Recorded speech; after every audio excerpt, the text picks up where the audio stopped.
Hola, ¿qué tal? Muy buena tarde a todos. Muchas gracias por conectarse al episodio del día de hoy de Jerime TV. Y en el mes de marzo conmemoramos una fecha que es muy importante para nosotros como geriatras porque hacemos conciencia y reflexión acerca de lo que es el delirium, que vamos a platicar en el programa del día de hoy. Cada año, el segundo miércoles del mes de marzo, se conmemora el Día Internacional del Delirium o también conocido como el síndrome confusional agudo. ¿Qué es este síndrome confusional agudo? ¿Qué es el delirio? Es un cuadro clínico caracterizado por el deterioro rápido de la función cognitiva del paciente, que esto es muy importante, vamos a ver más adelante, que aparece en pocas horas o días y que puede durar hasta algunas semanas de evolución. El Día Internacional del Delirium es usado para prevenir esta condición que puede afectar a cualquier paciente hospitalizado, pero que lamentablemente se presenta con mayor frecuencia en personas de edad avanzada y en algunas que tengan alguna condición de salud frágil, como veremos más adelante. El delirium es, como mencionamos con anterioridad, un cuadro confusional agudo que se da como un punto culminante entre la interacción de varios factores en una persona vulnerable. Aunque el delirium puede presentarse, ya decíamos, a cualquier edad, por las condiciones que generalmente acarrean las personas mayores, es más frecuente que ocurra en esta etapa de la vida y con ciertos factores que agravan o agudizan el cuadro. ¿Cómo cuáles? Un factor predilecto de la presentación del delirium es la edad avanzada. A medida que avanza la edad, vamos a tener más posibilidad de desarrollar el delirium. Vamos a ver otros factores agregados a esto. Pacientes, ya decíamos, hospitalizados. Cualquier persona hospitalizada mayor de 60 años, solo por estar en el hospital, ya va a tener más riesgo de padecer esta condición. Por supuesto que los pacientes en terapia intensiva, en unidades de cuidado crítico, serán muchísimo más vulnerables a presentar este síndrome confusional porque aquí en estas zonas hospitalarias se agregan muchísimo más factores como en primer lugar, el cuadro o la condición por la que un paciente se encuentra en terapia intensiva es una situación que genera dificultades como en el ambiente metabólico del cuerpo. Entonces, estar en una unidad de cuidados intensivos, pues esto obviamente habla de que estamos con una enfermedad muy inestable. Entonces, ahorita vamos a ver que ese es otro factor de riesgo, pero además en las unidades de cuidados intensivos se agregan otros factores como está iluminado todo el tiempo, no hay ventanas, no hay participación de los familiares porque son zonas que están muy restringidas para las visitas. Por supuesto que algo importante es las personas que viven con demencia van a tener más riesgo de desarrollar delirium. Y ahorita vamos a ver cuál es la diferencia con demencia, porque muchas veces confundimos estas dos presentaciones, pero puedes tener demencia y delirium, y tener delirium sin demencia. La demencia, que es esta dificultad cognitiva sostenida y crónica, es un factor de riesgo importante para que cualquier condición que genere inestabilidad en nuestro cuerpo culmine en delirium. Otro de los antecedentes importantes en las personas mayores que pueden precipitar delirium es el antecedente o la presencia de depresión y o ansiedad.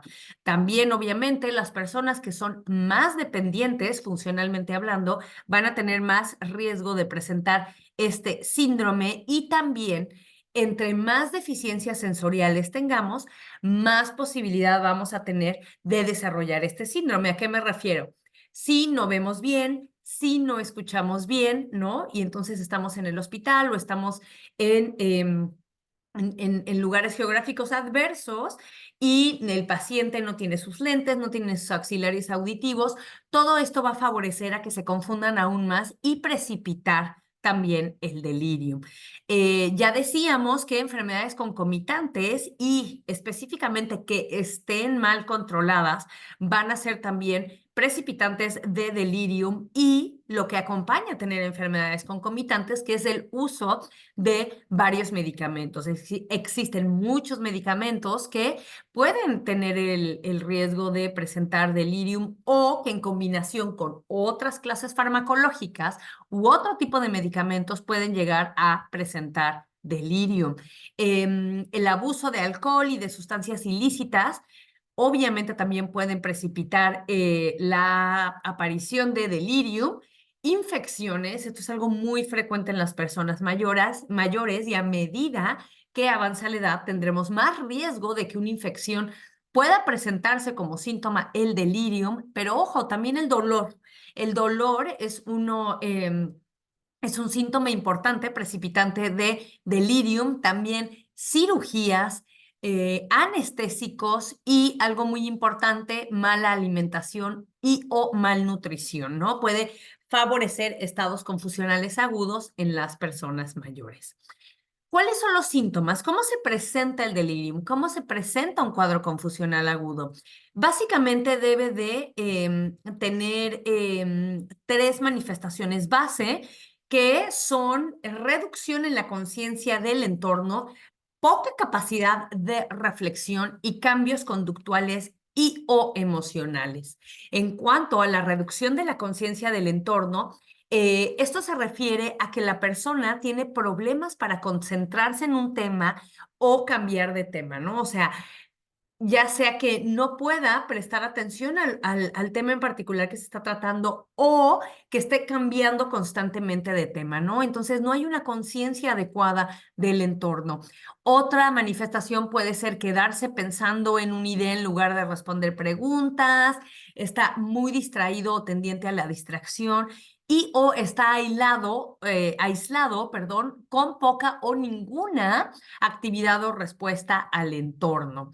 En cuanto a la poca capacidad de reflexión, esto lo podemos ver como falta de memoria, olvidar acontecimientos recientes, tener problemas de orientación, ¿no? Presentar desorientación como no saber dónde está o no reconocer a las personas cercanas, hablar incoherencias o palabras que no tengan sentido, dificultades para comprender el lenguaje y problemas para leer y o escribir. Y dentro de los cambios conductuales, las manifestaciones pueden ser ansiedad, miedo o desconfianza hacia otras personas, depresión, irritabilidad, mal genio, ira, sensación al contrario de mucha euforia o falta de interés y emoción, cambios repentinos en el estado de ánimo y de la personalidad, ver cosas o escuchar cosas que otros no ven, o sea, alucinaciones visuales y o auditivas, agitación, intranquilidad, ansiedad o que estén como muy combativos,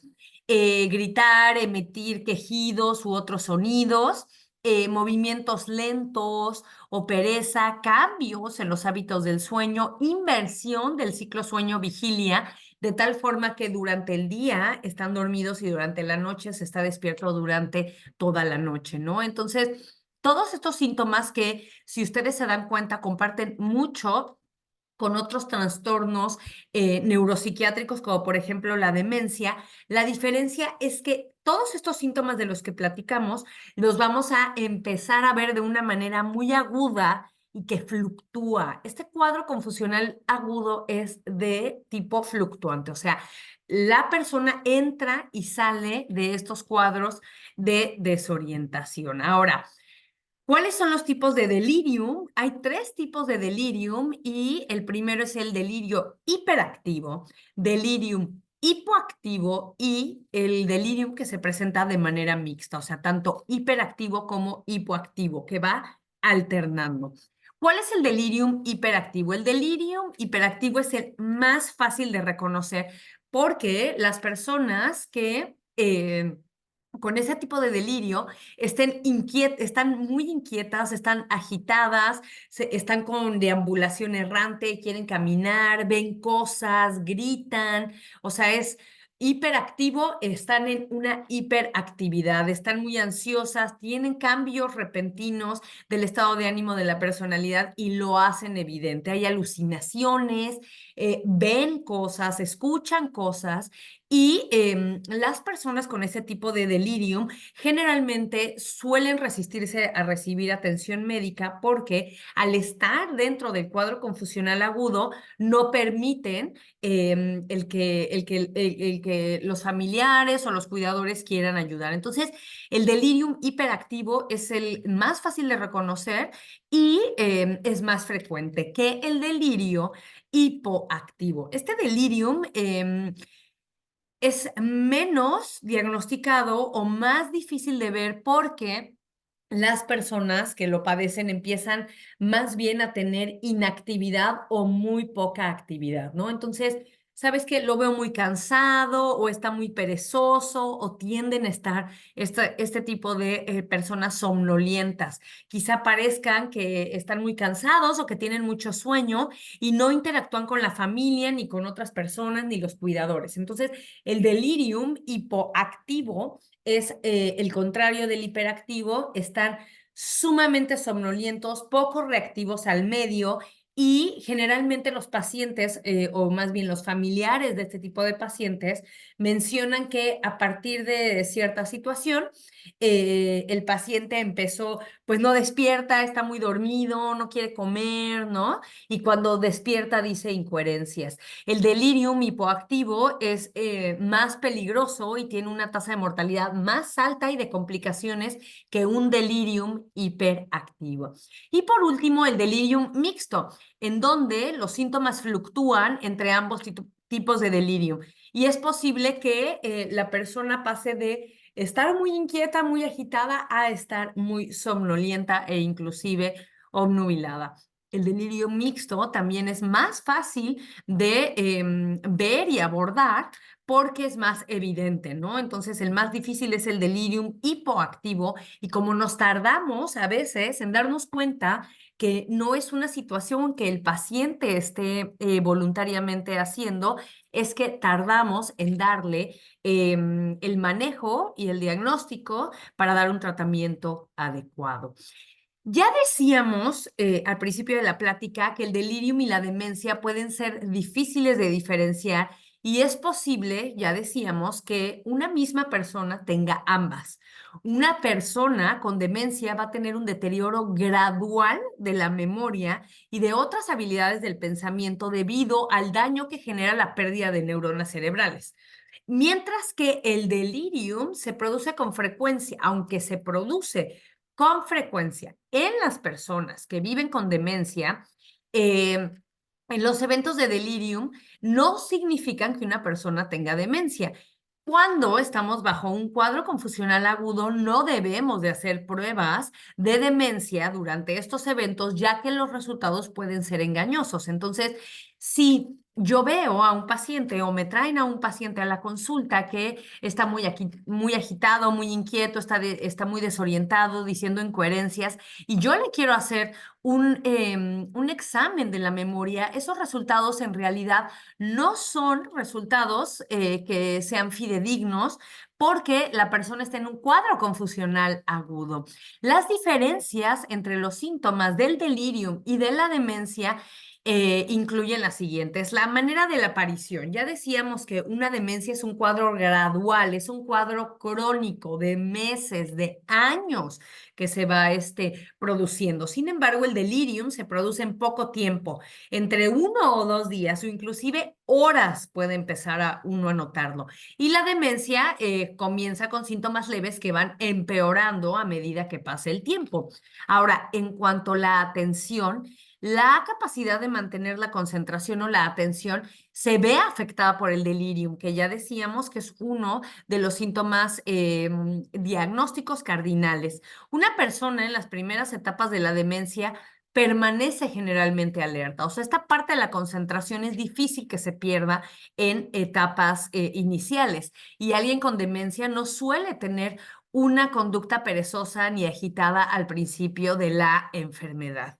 Y los cambios rápidos en los síntomas hablan más de un delirium, ¿no? Estas fluctuaciones que entramos y salimos a lo largo del día pueden aparecer y desaparecer en una misma jornada, mientras que las personas con demencia tienen sus mejores y peores momentos durante el día, ¿no? Su memoria y habilidades de pensamiento permanecen en general a un nivel constante, pero ojo, recuerda que una persona con demencia puede además agregarse un delirium y entonces aquí ya estás hablando de dos situaciones entrelazadas. Ahora, ¿por qué es importante hablar de delirium? Porque existen complicaciones alrededor de este síndrome que pueden llegar a ser perjudiciales para la salud de las personas mayores. El delirium puede durar solamente algunas horas o varias semanas o inclusive meses. Sin embargo, si se abordan las causas, que generalmente son reversibles, el tiempo de recuperación suele ser más corto. Esta recuperación va a depender en gran medida de la salud y del estado mental previo al comienzo de los síntomas, porque no es lo mismo una persona mayor que ya tenía problemas de memoria, viene una infección de vías urinarias que precipita delirium, a una persona que igual desarrolló una infección de vías urinarias y desarrolló delirium, pero nunca antes había tenido problemas cognitivos, ¿no? Entonces, las personas con demencia generalmente presentan un deterioro general en la memoria después de un episodio de delirium. Entonces, por eso es importante cuidar el delirium y más en las personas que presentan demencia. Cuando ya hay demencia, un cuadro de delirium precipita o baja un escalón en la funcionalidad del paciente y el haber presentado un delirium, un cuadro de delirium bajo cualquier circunstancia y no tener un cuadro demencial previo, sí nos pone en riesgo de presentar demencia. Entonces, el estado de salud previo también es un parámetro importante para saber el tiempo y el grado de recuperación de la persona después de un cuadro de delirium. Las personas con un mejor estado de salud son más propensas a recuperarse más rápido y por completo. Em, es posible también que las personas con enfermedades graves, crónicas, de larga duración o terminales no recuperen por completo sus capacidades funcionales que tenían previo al episodio de delirium. Y es más probable que el delirium en personas con enfermedades graves derive en deterioro global de la salud, mala recuperación de procedimientos quirúrgicos, necesidad de de cuidados a largo plazo y también existe un mayor riesgo de muerte. Se dice que en un paciente mayor hospitalizado, si presenta delirium, tiene una mortalidad cercana a lo que sería por un infarto agudo del miocardio. Entonces, este porcentaje, que es cerca del 30% de mortalidad en el primer mes después del primer cuadro de delirium, son números que nos llaman a prestar atención en este síndrome geriátrico tan importante. ¿Y qué es lo que podemos hacer? Lo más importante del delirium no es tratarlo, es prevenirlo. La mejor forma de prevenir el delirium es centrarnos en los factores de riesgo que pueden desencadenar un episodio de un cuadro confusional agudo.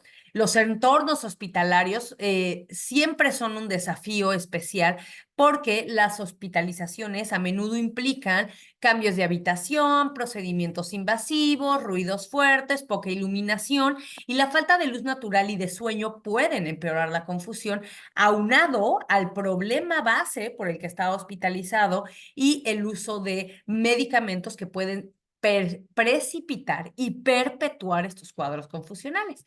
Algunas medidas que nos ayudan a prevenir o por lo menos reducir la gravedad del delirium: hay que promover buenos hábitos del sueño, ayudar en el hospital, en estos ambientes hospitalarios, a que las personas estén orientadas, estén tranquilas, eh, reconocer el problema médico de base y evitar que haya descompensaciones de estas enfermedades, que no tengan complicaciones de sus patologías crónicas y algo que es muy importante, si existen deficiencias sensoriales, es decir, usamos lentes o hay mucha dificultad para la vista o para el oído y estamos en un ambiente hospitalario con una persona mayor, tenemos que llevar de sus lentes y tenemos que llevar de sus auxiliares auditivos porque la deprivación sensorial será una causa, ya veíamos, importante de la precipitación del delirium. El delirium es un síndrome geriátrico que lamentablemente vemos con mucha frecuencia,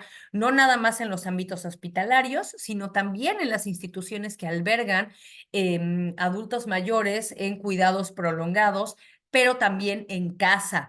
Los adultos mayores viviendo en su casa con sus rutinas de día a día, muchas veces presentan estos cuadros confusionales agudos y malamente los atribuimos a la edad o a condiciones que pensamos que son normales. Cuando se presentan de manera aguda, fluctúa durante el día y puede ser que vayan empeorando o se acompañen de otros síntomas, es fundamental acudir al médico para identificar la causa del delirium, tratarla y minimizar el impacto que tiene este sobre el cerebro de nuestras personas mayores.